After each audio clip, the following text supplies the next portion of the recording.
So I am out in my yard, and I am out here by my Fuji apple tree, and they need to be picked. And I wanted to show you a quick tip on how to easily get the apples picked and also protect them from getting punctured or damaged in storage.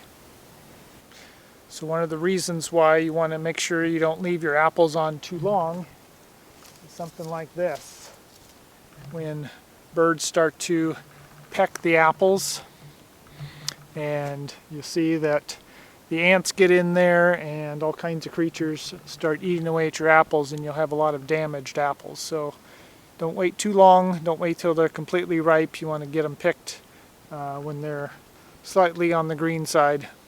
And so now is a good time. End of September in Oregon would be a good time to do that.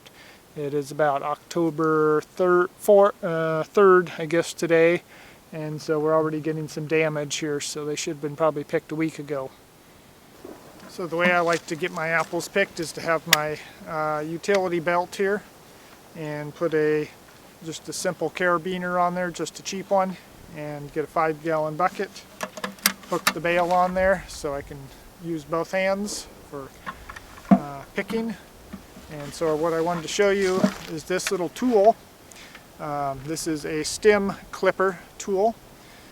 This is a stem picker tool, and it's got a little strap in here that you can put your index finger on.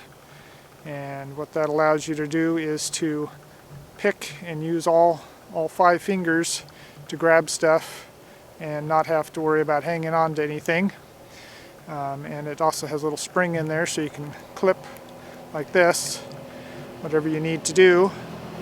So this is a little bit curved, little blade on here, so it's meant for clipping stems. I'm going to go around the apple tree and grab the apple and clip it.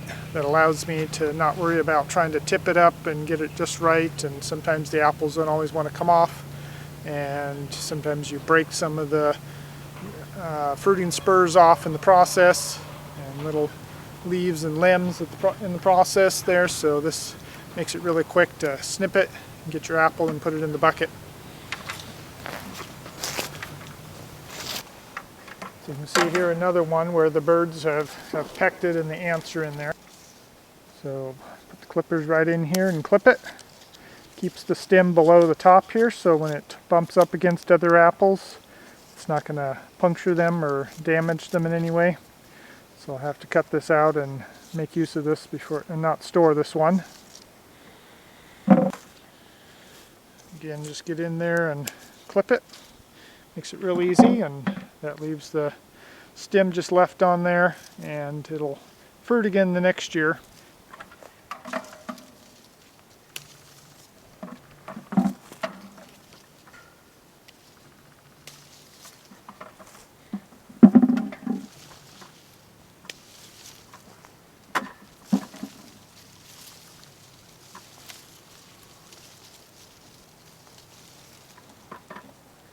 And if you want, if you pick it by hand or just happen to come off, always just clip it like that. Alright, well that's all I wanted to show you. I just wanted to show you this neat little tool here. This one's is a Hickok brand, and it's made in the USA. It's a commercial tool. I found this, I think, at Coastal Farm Supply. So a place like that, Wilco, might have something like that. Or you can probably, I think you can find these online as well. It's probably around $20 for these little guys, but they're real handy. Just the right size and made just for that job. So hope that was interesting to you. God bless, and I will see you on the next video.